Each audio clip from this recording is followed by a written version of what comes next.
Assalamualaikum warahmatullahi wabarakatuh. Halo teman-teman, kembali lagi dengan saya Abdurrahman Gofiki. Nah, pada kesempatan kali ini saya sudah menghubungi langsung Miss Akila Scholarship Unit, yang mana di kesempatan kali ini saya akan bertanya kepada beliau secara langsung bagaimana prosedur untuk apply beasiswa di kampus Al-Bukhari International University.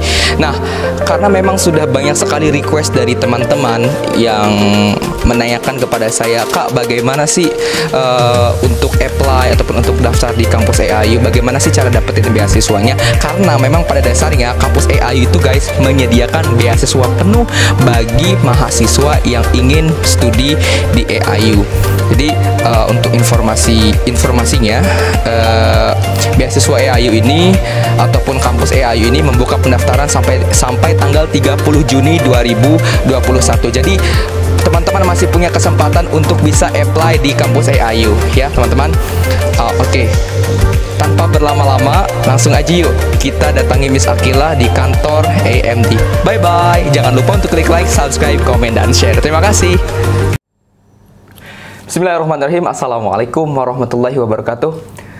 Halo teman-teman semua, kembali lagi dengan saya Muhammad Abdurrahman Gofiki dalam acara Ngosai Ngobrol Santai bareng Kak Vicky.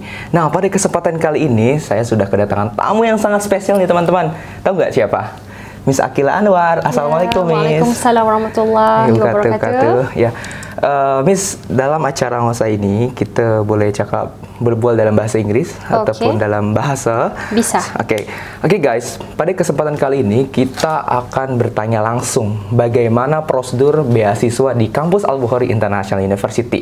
Karena banyak sekali teman-teman yang sudah merequest kepada saya untuk dipertanyakan secara langsung bagaimana alur dan proses untuk mendapatkan beasiswa full di kampus EAU Malaysia. Nah, tanpa berlama-lama kita langsung saja yuk kita perkenalan langsung dengan Miss Akila. Oke, hai, Assalamualaikum. Nama saya Siti Nur Akila binti Muhammad Anwar. Boleh panggil saya Akila. Saya merupakan salah seorang staff di Al-Bukhari International University, khusus di unit beasiswa. Dan saya telah bersama dengan Al-Bukhari International University selama lebih kurang nak masuk 5 tahun. Wah, Masya Allah. Nak masuk 5 tahun? 5 tahun. Wah, selamat sangat ya? Ya, sudah lama. Wah, Masya Allah. Jadi guys, tadi Miss Akila ini merupakan salah satu staff di Scholarship Unit yang mana beliau sudah bekerja selama 5 tahun. Luar biasa sekali guys. Kita sangat mengapresiasi sekali ya. Oke, Miss, can you explain general information about AI scholarship history, who has sponsored students from all over the world who want to study in AIU, and what type scholarship had provided by Al-Bukhari Foundation? Okay, by the way, the Al-Bukhari International University we just start pada tahun 2018. Okay, sebelum itu memang universiti ini telah beroperasi dan ditutup sementara untuk kita membaik pulih management dan dibuka semula pada tahun 2018, dan kesemua pelajar-pelajar yang belajar in this university sponsored by Yayasan Al-Bukhari ataupun Al-Bukhari Foundation. Okay. Dan di universiti ini kita ada dua kategori beasiswa. Yang pertama is full scholarship, and second one is partial scholarship. Okay. So partial scholarship ni boleh dikatakan terdapat sedikit pelajar yang di bawah partial scholarship, dan majoriti adalah beasiswa penuh. Wow, majoriti beasiswa penuh ya. Daripada semua student EAU ni semua dapat beasiswa penuh. Ya, kebanyakannya beasiswa penuh. Ada juga yang beasiswa separuh. Ada. Sangat luar biasa sekali ya guys. Jadi bagi teman-teman yang ingin melanjutkan pendidikannya khususnya S1, kalian boleh belajar di kampus EAU karena EAU menyediakan beasiswa parsial ataupun beasiswa penuh. Tapi memang kebanyakannya di sini menyediakan beasiswa penuh ya. Betul. Wow, sangat luar biasa sekali. Okay, Miss, could you please tell me the general information about AI scholarship?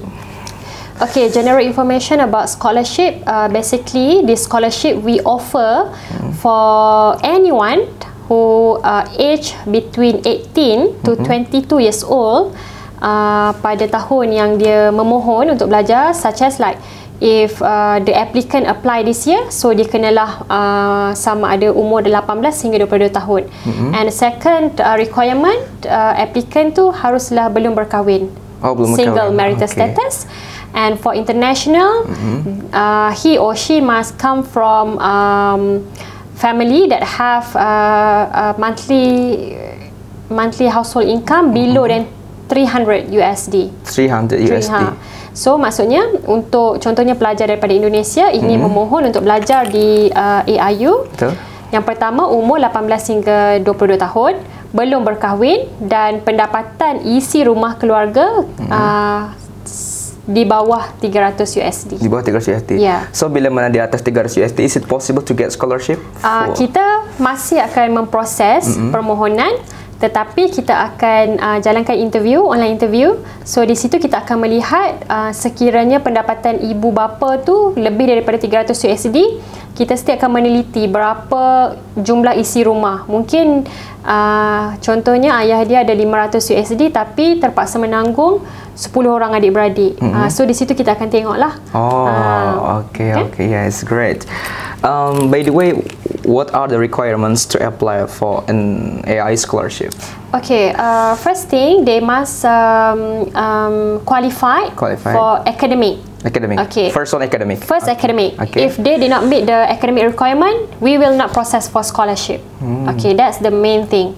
And second thing, like I said before, sekiranya dia lulus academic, we will filter according to the scholarship requirement. Okay. Age criteria, and then the marital status, and then household income for family.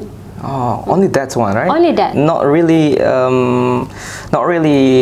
hard, right? Yeah, and they must pass the online interview. Okay. By the way, if they have no national exam certificate, is it possible to apply in AIU? If yes, what is the solution for it? Because as well as we know that not all countries have national exam, especially in Indonesia. Since the pandemic is coming, Indonesian government under the Ministry of Education and Culture have removed it for national exam. Well, actually it's compulsory for applicant to have the original or valid academic certificate. Harus ya. Kerana kita akan menilai or filter dia valid qualification. Kita tak akan boleh guna qualification akademik yang ujian yang sebelum ataupun yang saringan, tak boleh. Tak boleh. Tak boleh. Sebab untuk universiti nak memohon EMJS, EMJS perlukan data yang official. Yang official ya. Baru dia orang akan proses persen, korang akan tengok berapa persen. Kalau rejected, then rugilah. Yalah, betul. Macam tu. Okay. What is the solution for students who do not have a certificate secondary education, certificate transcript of secondary education? In this case, this candidate is fresh graduate and he or she has no certificate of high school, has not been issued. I mean, his or her certificate has not been issued. Okay, for that case, I think they can apply, they can log into the system, they can wait until they get the original certificate, but they can fill up the scholarship part first. Okay. Just fulfill the scholarship part, yeah. Okay. But for the university academic, but even they apply, the university will not process yet the application even they fulfill all the scholarship part. Okay, I see. Maksudnya perlu ada akademik, sijil akademik untuk mereka memohon dan application mereka diproses oleh universiti. Okay. What are the steps to study in AIU? Please tell me in the details, including document selection, interview session, and how to apply EMJS. Okay, for the process, first, the applicant must have academic certificate lah. They must finish their high school. They must get their academic certificate, and then they need to prepare and provide all the academic certificate and also scholarship document that we want, such as passport, okay. and then high school certificate, high school transcript, and then if they have English proficiency qualification, they need to provide Okay, and then they have to give parents, father and mother, passport, or if parents do not have passport, they can give ID, national ID. And then if their parents are working, they need to give a monthly salary slip. Okay, and then they need to provide a verification letter. They need to give a house picture, and then also they can provide us utility bills, water or electricity bill. Okay, well, but there is interview session also as well, right? Yes. Okay, the process is just like this. Once they apply in the system, we will go through their option. Okay, program option. Okay. Every candidate, they required to fill up, I think, 4 options. So are there any tips and tricks for succeeding in interview session? Well, for me, what I can say is, yes. Based on my experience, the applicant must be ready. Must be ready. First of all, must be ready, and then they have to be very confident. Okay, and then they need to at least know about AIU, about Malaysia, why they want to study abroad, and why so special about them. Yes. That we have to choose them to be our student and award them with scholarship. Okay, it's so simple, right? Yeah, confident, ready, confident, dan juga ada pengetahuan berkenaan Malaysia, berkenaan AIU. Oh, macam tu teman-teman. Okay, how many faculties and departments are offered for the 2021 intake? Let's tell me the details. Right. For this year intake is October 2021. Okay. Just like last year intake, we have School of Business and Social Sciences.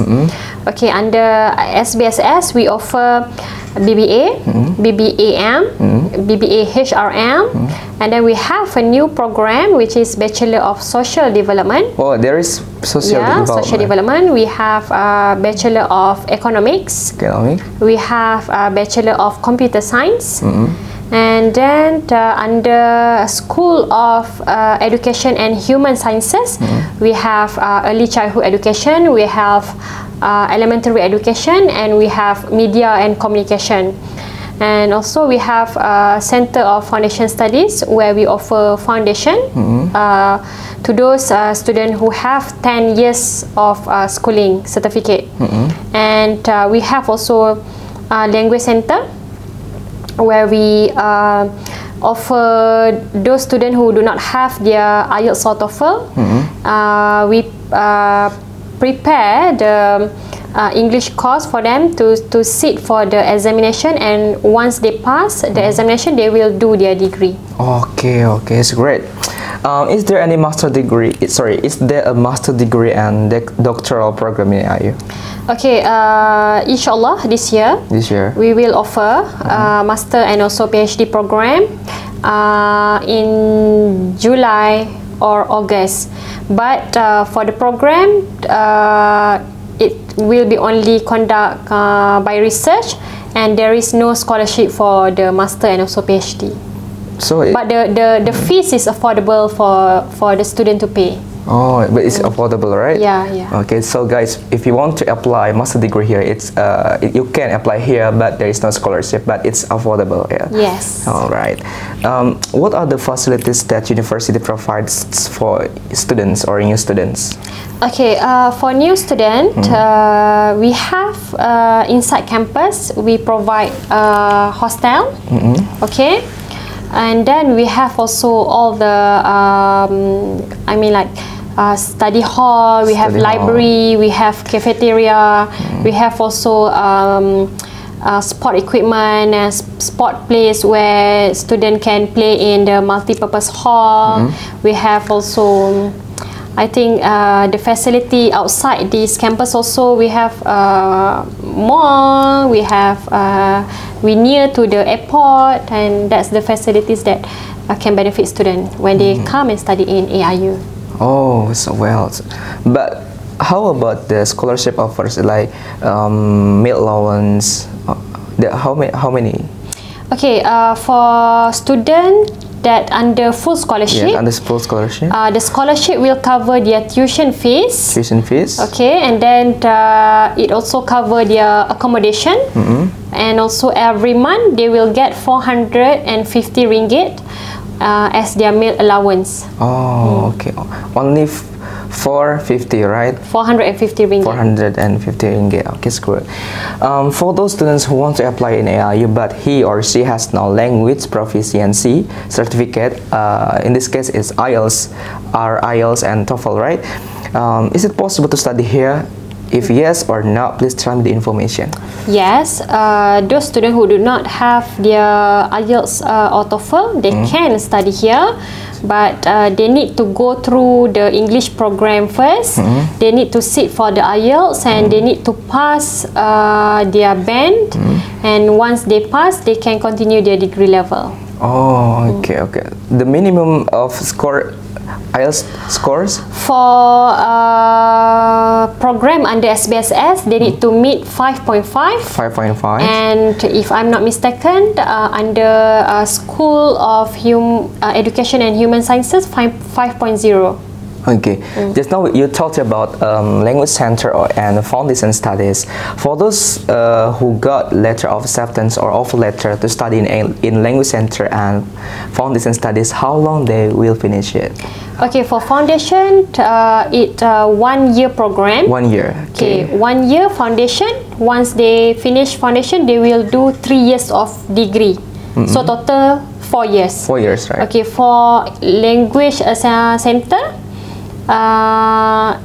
the program, the English program might take 6 to 12 months. It depends on the examination, when the examination, the duration I can say 6 to 12 months. 6 to 12. And then after that, they also do the degree for 3 years. 3 years. Only 3 years here. Yes. Yeah, because as well as I know, in Indonesia, if we compare with Indonesia, in Indonesia, for bachelor degree, it's up to 4 years, but here it's 3 years, right? 3 years. Wow, it's very good. Okay. Is it possible for a student to bring cars and motorcycle here? No. No way. They cannot bring motorcycle or car. It's stated in the student handbook, and all the students need to follow the rules and regulation that state in the student handbook. Okay, okay. What is the consequences for those students who have not succeeded in their studies? I mean, if their GPA is not being the minimum of standard. Okay, first thing, when the student receive their scholarship offer letter, they need to read whatever mentioned in the scholarship offer letter. So some of the students, they need to obtain at least 2.5 every semester, and for the new student, they need to obtain 2.8 every semester. If the student fail to meet for 2 semester, the scholarship unit have right to terminate their scholarship. It means that 2 semester tidak mencapai 2.8 secara berturut-turut 2 kali semester, unit beasiswa akan tarik beasiswa, and mereka tidak akan dapat meal allowance. Mereka harus bayar RM300 setiap bulan untuk tinggal di dalam asrama, dan mereka juga harus bayar yuran pengajian bermula semester yang ditarik beasiswa itu. Wow, wow. So, memang iuran per semester berapa? Setiap program mempunyai yuran pengajian yang berbeza, dan saya boleh memberi anggaran, program adalah lebih daripada 50,000 ke atas untuk setiap program. Wow, 50,000 untuk 3 tahun. 3 tahun ya, Masya Allah. Wah. Setiap program berbeza-beza lah. Itu anggaran ya? Lah 50,000 dan ke atas. Wow. Jadi guys, kalau misalkan belajar di sini jangan main-main ya, harus serius. Ya, jadi kalau misalkan prestasi kalian ataupun nilai akademiknya turun, maka hati-hati. Itu akan berpengaruh kepada beasiswa. Betul. Okay. By the way, is there any student who has not completed yet their study in AIU? What is their status under the scholarship agreements? Is there any consequences they must face, like refunding the money or Okey, maksudnya untuk student yang pulang ataupun tak tamat belajar. Ya, dia tak tamat belajar. So, dia dah belajar di sini tapi dia tak balik, dia balik ke negara asal. Okay. So, dia tak balik lagi di sini. Okay. So, macam mana itu? Okey, untuk kes seperti itu, kita telah sebulat suara management pihak pentadbiran universiti akan kenakan bayaran untuk mereka yang belajar, yang menerima untuk belajar di sini dan tiba-tiba menghilangkan diri atau pulang ke negara mereka, mereka harus membayar semula segala perbelanjaan yang Yayasan Al-Bukhari telah bayar kepada mereka. Because pelajar-pelajar haruslah ingat bahawa beasiswa ini adalah daripada Yayasan Al-Bukhari dan memang niat Yayasan Al-Bukhari untuk membantu pelajar untuk mendapat pendidikan yang terbaik supaya mereka boleh membantu diri mereka, keluarga mereka dan mencapai masa depan yang terbaik juga. Jadi pelajar haruslah menghargai apa yang telah disumbangkan dan dibiayai dan janganlah seeloknya janganlah berbuat demikian kerana anda perlu membayar balik semua jumlah yang telah kita bayar itu. Jadi teman-teman luar biasa ya. Jadi ketika sudah daftar ke sini nggak boleh keluar lagi. Iya. Ya nggak boleh. Oke. Jadi karena memang konsekuensinya itu harus mengembalikan biaya yang sudah diberikan. Dan itu nggak sedikit teman-teman, banyak banget ya. Oke. By the way, are students allowed to get married during study Ayu? No. Oh, why? They cannot. Because pertama, the reason kenapa kita tidak memilih pelajar yang sudah berkahwin adalah kita nak pelajar tu fokus pada pengajian. Okey, cuba kalau kamu kan, kalau kamu berkahwin, kamu ada isteri, kamu kena fikir okey, isteri nak bagi nafkah setiap bulan. And then kalau tiba-tiba kamu ada anak, kamu tak boleh fokus pada pengajian. Kamu fikir isteri di kampung, kamu fikir anak kamu di kampung sebab kita tak ada kediaman yang untuk kita nak tetapkan pelajar yang sudah berkahwin. Bukan kita tak menggalakkan perkahwinan, kita menggalakkan perkahwinan, cumanya sepanjang pelajar belajar di sini fokus pada pengajian dan pada mereka yang melanggar peraturan ini mungkin akan ada kesan-kesan lah, tindakan yang akan dikenakan. Okey, meskipun dia ni berkahwin diam-diam, macam mana? Kalau macam tu berkemungkinan tindakan beasiswa akan ditarik kerana the effect the scholarship lah. Effect ya. Okay. Kalau kita dapat tahu akan ada tindakan lah. Okey. Jadi guys, kalau misalkan mau belajar di sini ya, jadi bagi kamu yang emang udah kebelet buat nikah, ini nggak usah belajar di sini. Karena memang salah satu syarat untuk belajar di sini itu harus single ya. Jadi kalau misalkan kamu di tengah-tengah belajar kemudian nikah, itu akan menyebabkan beasiswa kamu bakal dicabut gitu. Jadi hati-hati ya guys. Jadi saran dari Miss Akila, fokus dulu study 3 tahun sahaja, belajar dan selepas dah belajar boleh. Boleh. Nak kahwin 3 ke 4 ke boleh. Boleh. Okay, Miss. May students get a job during semester break or they are able to get freelance here? Setahu saya, okay, this is just my opinion, right? Okay. Saya tak pasti syarat-syarat yang telah ditetapkan oleh EMJS, tapi universiti memang tidak menggalakkan pelajar untuk bekerja. Okay? Kenapa tu? Satu, kita nak pelajar fokus kepada pengajian. Yang kedua, sekiranya pelajar belajar, mungkin akan datang lambat ke kelas, sebab mungkin shift habis pukul 8, nak masuk kelas pukul 8.30. So daripada luar nak datang ke sini, kenderaan tak boleh bawa, kan? So kena ambil Grab ke apa. So kat situ akan ada punctuality issue, and then akan ada discipline issue, lateness, and then attendance, class attendance semua tu. So kita nak mengelakkan pelajar-pelajar daripada menghadapi masalah. So kita nak train pelajar tu untuk dari segi kepribadian, sasiah. Kita tak nak dia lambat, kita nak dia fokus belajar. Lagipun kita telah memberi meal allowance 450 dan kita bukan tak menggalakkan, they can work because bila dia orang belajar ni, dia orang meet new circle, dia orang meet new people. Yes. Tapi fokuslah untuk belajar dahulu. Dan kita pun rasanya ada mention di dalam student handbook yang pelajar tidak boleh bekerja. Tapi untuk buat bisnes boleh? Buat bisnes tu saya rasa pun tak boleh juga kot. Sebab bila mana kita tengok kan di sini ramai lagi pelajar yang buat bisnes kan. Tapi itu memang digalakkan ke? Sebab kan ini campus basic place, there is business, right? So student boleh social business. Sebab itulah wujudnya persatuan. So contohnya macam bila ada PPI, okey, dia ada unit keusahawanan. So dari situ mungkin mereka boleh kembangkan bisnes mereka. Okey guys, jadi itu tadi pertanyaan-pertanyaan ya yang sudah saya tanyakan. Mungkin itu sudah sangat lengkap dan sangat detail sekali mengenai prosedur apa saja yang harus dilakukan, kemudian hal-hal apa saja yang harus tidak dilakukan di sini. Oke. Last but not least, Miss, please give your closing statement, including advices or motivation for those students who want to study in IU.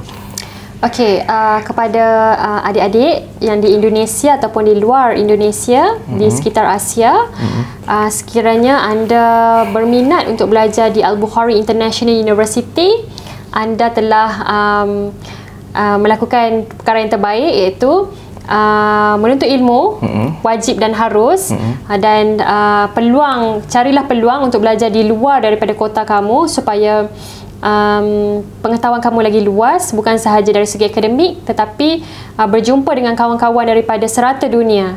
Di AIU sendiri kita ada pelajar yang datang daripada lebih daripada 37 negara. So boleh belajar budaya, new language, and then di sini juga kita sediakan kemudahan pembelajaran yang selesa, dan juga semua program kita mendapat kelulusan daripada Kementerian Pendidikan Tinggi Malaysia, dan itulah. Sambutlah peluang, carilah peluang untuk belajar di AIU ataupun di mana-mana institusi yang anda rasa sesuai dengan minat anda dan cita-cita yang anda nak capai. Kalau ingin belajar dalam bisnes ataupun education, datanglah ke AIU. Wow, luar biasa, Miss. Terima kasih banyak. Oke, teman-teman, sudah lumayan cukup lama ya, nggak kerasa saya sudah menemani teman-teman dalam waktu sekitar 1 jam kurang. Nah, jadi bagi teman-teman yang ingin daftar ke AIU, segera daftarkan diri anda sebelum bulan Juni. Tanggal berapa? Tarikh berapa? 30 Jun memang kita akan tutup permohonan. Dan kita akan proses semua application sehingga Jun, dan kemasukan untuk intake tahun ini adalah pada 11 Oktober. Oke guys, jadi mumpung masih ada waktu dan kesempatan, jangan sia-siakan kesempatan ini. Bagi kamu yang ingin mendaftar, segera lengkapi berkasnya dan siapkan semuanya, terutama bahasa. Teman-teman, terima kasih sudah menyaksikan Ngosai Special Edition bersama saya dan Miss Akila. Thank you so much, Miss. Welcome. Saksikan episode Ngosai selanjutnya. Insya Allah saya akan mengundang narasumber dari 60 negara, dan tetap stay di channel YouTube Abdurrahman Gofiki. Jangan lupa klik like, subscribe, comment, dan share. Terima kasih. Wassalamualaikum warahmatullahi wabarakatuh.